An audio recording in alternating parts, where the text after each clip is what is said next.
All right, now that we found the centripetal acceleration equation, what does it mean for us in AP Physics 1? Okay, so let's start off with a drawing of an object moving in a circle. This object that's moving around in a circle counterclockwise will have a velocity that is tangential at all points around the circle. Okay, so what that means for us is that this object is constantly having its direction changing because it's going from point A to point B, so that must mean that it has to have an acceleration. And we found it. The equation for the centripetal acceleration is the tangential velocity squared divided by the radius. And the direction of that acceleration is always going to be towards the middle of the circle. So if I were to draw the centripetal acceleration for that image right there, I'll do it in red. The centripetal acceleration for this object spinning around in a circle is directed towards the middle. The centripetal acceleration for this object right there, I'll draw it in blue, is towards the middle. Let's say that we have an object, I don't know, right there. The centripetal acceleration for that object right there is towards the middle. It's always going to be towards the middle. Okay, now that we found out what the centripetal acceleration is, how does it relate to us? Well, centripetal acceleration, acceleration, object, mass. So if we have an object with an acceleration, then that must mean that that object is experiencing a force. Wow, Newton's second law. So the force that is causing this object to spin around and around and around in a circle is because this object, mass, m, is accelerating around and around in a circle. It's accelerating towards the middle constantly. So that means that there's a force that is pulling the object in towards the circle at all times. And because it does that, it causes the object to spin or rotate. And we call that force the centripetal force. What's the equation for the centripetal force, you might be asking? Well, I'm here to tell you that there is no such thing for an equation for the centripetal force. Okay? The centripetal force is the net force for a system. Now you might be scratching your head and you might be thinking to yourself, Mr. Lee, what does that mean? Well, let's take a walk back in time. We learned that Newton's second equation, the sum of all the forces is equal to the mass of the object and the acceleration that it might be feeling. Okay? So now we got to change things up and apply it into a rotating system. So the centripetal force, F sub c, for an object is determined by the centripetal acceleration. Okay? The acceleration that is pulling in towards the middle. And we can rewrite that. We can rewrite that as m times v squared divided by r. And of course that is the tangential velocity. So what this means for us is any force along the axis of the centripetal acceleration will be part of this net equation. Okay? Let's do an example. All right, we have a mysterious object A here. It is traveling around and around in a circle.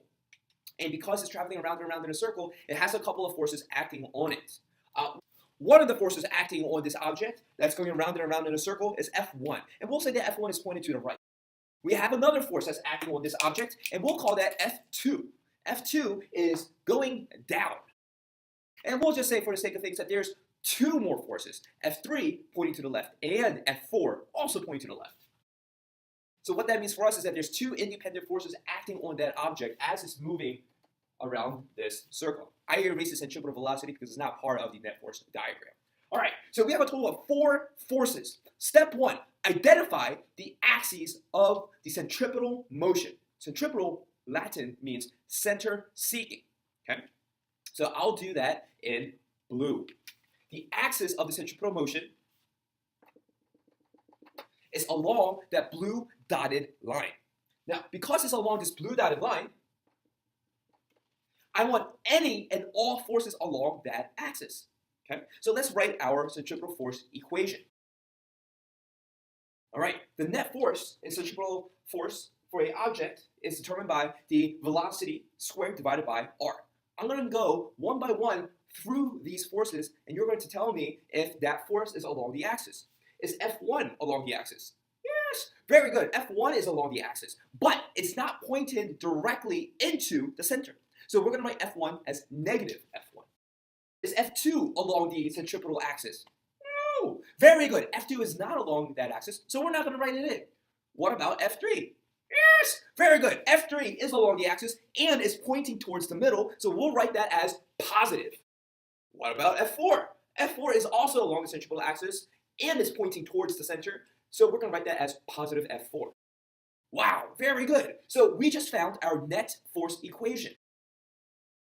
The sum of all the centripetal forces, okay, remember, so net force is negative F of 1 plus F of 3 plus F of 4, which is equal to the object that's spinning around, mass, its tangential velocity squared, divided by how far away it is from the center. Now, in any problem, you can be given all but one of these variables, and the problem will ask you to find the missing variable.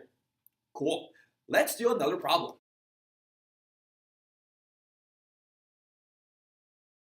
Okie dokie, here we have a box on a disc, and this disc is spinning in a circle. This box is not glued to the circle. In fact, the only thing that's keeping it there is the force of friction. Okay? There's also the force of gravity going downwards.